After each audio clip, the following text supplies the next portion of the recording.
নমস্কার বন্ধুরা, রন্ধনে রান্নাঘরে আমি অপর্ণা আপনাদের স্বাগত জানাচ্ছি। আজ আমি আপনাদের জন্য নিয়েছি আর একটা নতুন রেসিপি। আজকে আমি বানাবো ফুলকপি আলু পোস্ত। বন্ধুরা, এই রেসিপিটা খেতে খুবই সুস্বাদু লাগে আর বানানোটা ততটাই সহজ। চলুন দেখে ফেলুন কি করে বানাই। বন্ধুরা, আমার চ্যানেলে এইরকমই নতুন নতুন রেসিপি পেতে চাইলে আমার চ্যানেলটাকে সাবস্ক্রাইব করে দেবেন আর পাশে থাকা বেল আইকনটা অবশ্যই ক্লিক করবেন। ভালো লাগলে রেসিপি লাইক দেবেন আর কেমন হচ্ছে অবশ্যই কমেন্ট করে জানাবেন।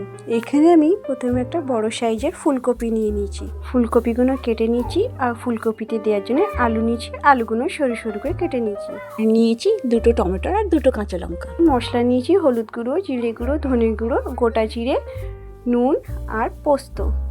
প্রথমে গ্যাসের ফ্লেমটা অন করলাম। অন করে কড়াটা বসিয়ে কড়ার মধ্যে সর্ষের তেল দিয়ে দিলাম। তেলের মধ্যে দিয়ে দিচ্ছি কেটে রাখা ফুলকপি আর ফুলকপিগুলো তেলের মধ্যে ভালোভাবে ভেজে নেব। ফুলকপিগুলো ভালোভাবে ভাজা হয়ে গেছে, দেখতেই পাচ্ছেন কালার চেঞ্জ হয়ে গেছে। এবার ফুলকপিগুলোকে তুলে নিলাম। আবার কড়াতে সর্ষের তেল দিয়ে দিলাম আর তেলের মধ্যে এবার দিয়ে দেবো গোটা জিরে।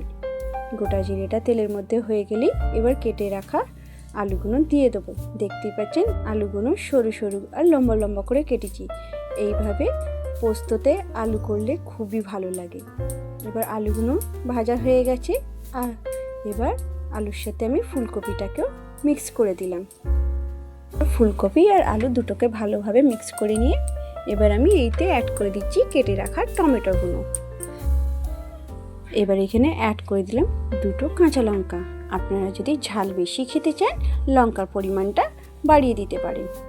এবার এতে অ্যাড করে দিলাম গুঁড়ো হলুদ, গুঁড়ো ধনে আর গুঁড়ো জিরে। এবার দিয়ে দিচ্ছি এখানে স্বাদ অনুযায়ী নুন। এবারে এই সবগুলোকে ভালো করে মিক্স করে কিছুক্ষণ কষে নেব। এবার সব মশলা দিয়ে কিছুক্ষণ ভালোভাবে কষে নেব। কষা হয়ে গেছে।